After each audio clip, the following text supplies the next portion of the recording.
This is a story about two railroads. The Soo Line and the Minneapolis, Northfield and Southern.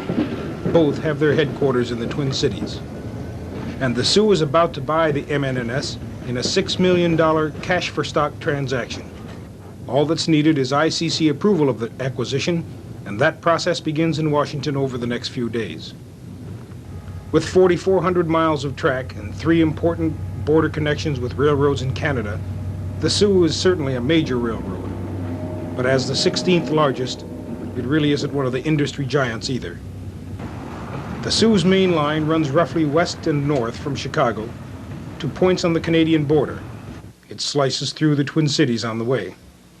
The MN&S has only about 70 miles of track, and that includes spurs and switch yards. Its main line runs south from Crystal, down through the western suburbs of Minneapolis into Savage, past Lakeville, and ends up in Northfield. Another line cuts up through the industrial corridor of Bloomington to the south edge of Minneapolis. It is one of the smallest railroads in the upper Midwest, and one of the few that has remained privately owned. It has also been one of the most profitable, but that wasn't always the case. Back in 1906, Marion W. Savage and a group of Minneapolis investors offered stock in a new railroad to be called the Minneapolis, St. Paul, Rochester, and Dubuque Electric Traction Company. Savage was a prosperous feed and grain merchant, and he also owned the legendary pacer Dan Patch. In short order, his railroad was known as the Dan Patch Electric Line. Savage had pledged that the new railroad would be profitable throughout his lifetime. But in 1918, within hours after the death of his beloved racehorse, Savage himself passed away.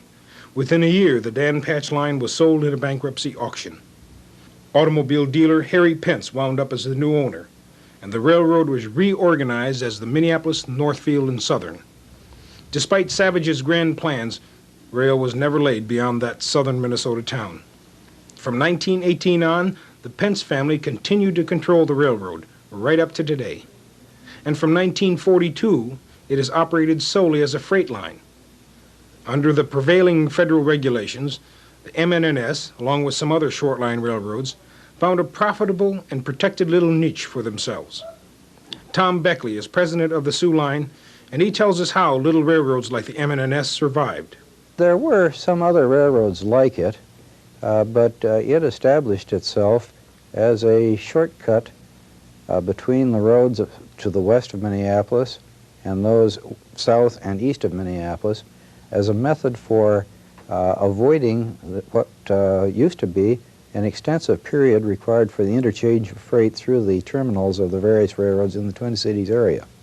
And over the years, the M&S was able to reduce perhaps 2 or 3 days off the time it took freight to move from, say, the west coast to the east, because it had a very simple transfer operation which avoided all of the yards. During those years, the ICC had regulations which protected short-line railroads that carried intermediate traffic, shipments that they neither originated nor terminated.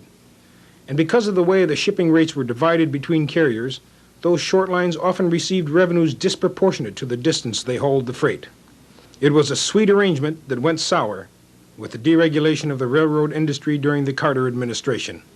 The deregulation puts the intermediate carrier in a bind in terms of his power to negotiate rates as against the originating or terminating carrier. And as a result, through route cancellations, through pressure on rate matters, it is possible for the longer haul carriers effectively to squeeze out the short lines. And if that weren't enough, a wave of mergers created some super railroads which further weakened the MN&S position. The combined forces were too much to counter. For decades, the Minneapolis, Northfield, and Southern had been one of the most profitably efficient railroads in the country. But in 1980, it plunged into red ink. During the past 2 years, it posted operating losses of roughly $1 million. It was a stunning turnaround and put the MN&S in contact with the Soo Line. The Soo and the MN&S already have switching connections here at the Humboldt Yard in North Minneapolis. From here, traffic is routed east and west on the Soo's main line. The proposed acquisition will give the Sioux new access to shippers south of Minneapolis. And there she goes, the Minneapolis, Northfield and Southern. Too valuable to abandon, too small to survive alone.